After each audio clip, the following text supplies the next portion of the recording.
Okay, so the last topic in our sequences and series unit is this idea of proof by induction. In mathematics, we have a lot of ways of proving things. One way is algebraic proof, and you've seen that before where we work with just one side of an equation.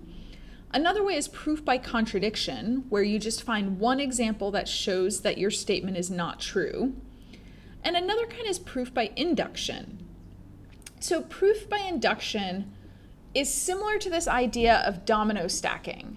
So if the first domino falls, it causes all of the rest of them to fall.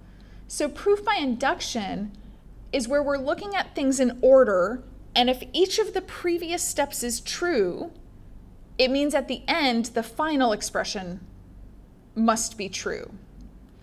So we've got three basic steps for proof by induction. Excuse me. Step one, and I would actually say here, I would put in a step before this one. So step 0, I would say, is to write down what you're trying to prove. So write your statement for proof.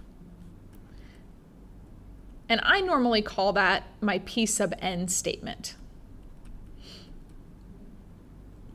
Just because we want to be really clear and write it in math terms what we're trying to prove. And then we want to show that the statement is true for n equals 1. So what we're going to do here is we're going to actually plug in 1 to the P sub n statement. So we would find the P sub 1 and show that it's true. So just evaluate it out and show that it's equal.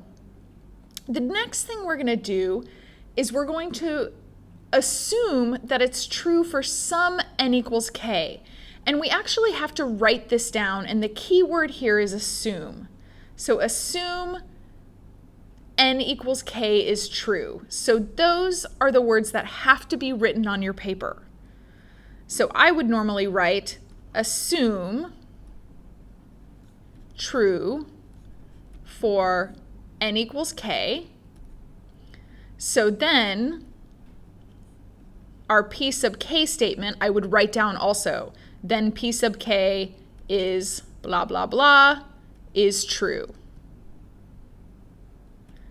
The last thing that you do is that you prove that the next expression is true. And this goes back to our idea of algebraic proof.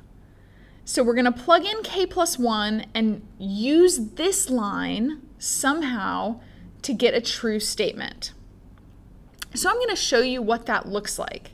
So let's come down here. All right. So first of all, we're trying to prove that if I add up all the numbers from 1 to n, which are in an arithmetic series, that it ends up being equal to n times n plus 1 over 2. Well, we know that this is true from our rules with arithmetic series. We know that s sub n is equal to n over 2 times the first term plus the last term. Well, I can rearrange this to look like this. So that's going to be n times n plus 1 over 2. So we know that's true. And just to be very, very explicit, I could have even written my first line as my general rule that s sub n is n over 2 times u1 plus un. Okay, so induction. The first thing I want to do is say that P sub n, my statement is that 1 plus 2 plus n equals n times n plus 1 over 2. So for n equals 1, now I'm doing my step 1. That means P sub 1 is saying that 1 is equal to 1 times 1 plus 1 divided by 2. So this is what we're trying to show is true. Well, looking at the right-hand side, I have 1 times 2 divided by 2. That equals 1. So I can say that P sub 1 is true. Whoops, sorry, is true. Now I want to have my assumption statement. So I'm going to put in a blank page here. Okay. So now I'm going to assume P sub k is true. That means 1 plus 2 plus all the way down to k is equal to k times k plus 1 over 2. So now I'm just replacing my n value with k, and I've written my line, assume that it's true. Next, we say if n is equal to k plus 1. So now I'm looking at the next term.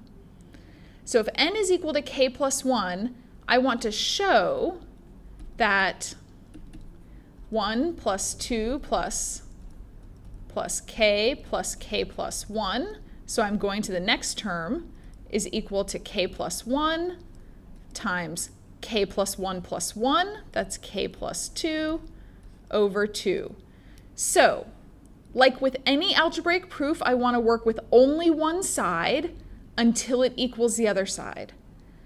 The reason I'm going to work with this side is because I see this, and I know from my P sub k line that this part here matches this.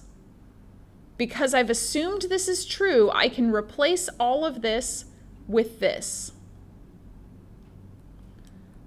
So k times k plus 1 over 2 plus k plus 1. If I'm going to add these, I have to make a common denominator.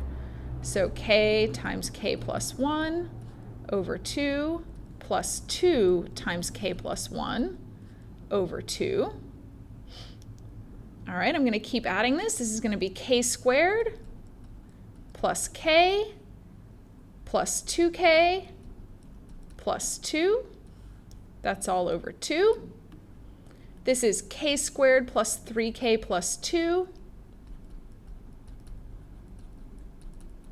And that, of course, factors into k plus 1 times k plus 2 over 2, which equals my right-hand side. So there's what I wanted to get.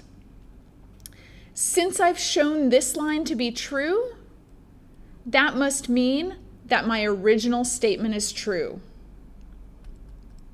So therefore, P sub n is true. So those are our steps to mathematical induction, and in the next examples, I'm going to show you what it looks like again.